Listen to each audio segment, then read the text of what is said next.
Beautiful sofa.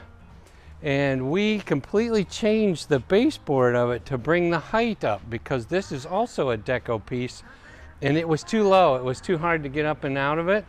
So we raised the height by building a new apron skirt and then raising to a 5.5-inch cushion. And then we added cushions here, and it's almost like a mohair fabric. It just turned out quite beautifully. Very curved and quite a unique sofa.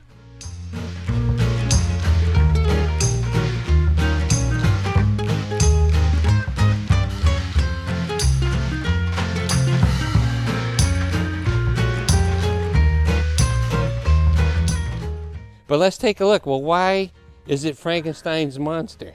So first is that we've got safety pins holding the whole seam together in the back, but that's not the real issue. The real thing we want to show you is, let's throw this cushion off and show you Frankenstein monster stitching is holding the decking together.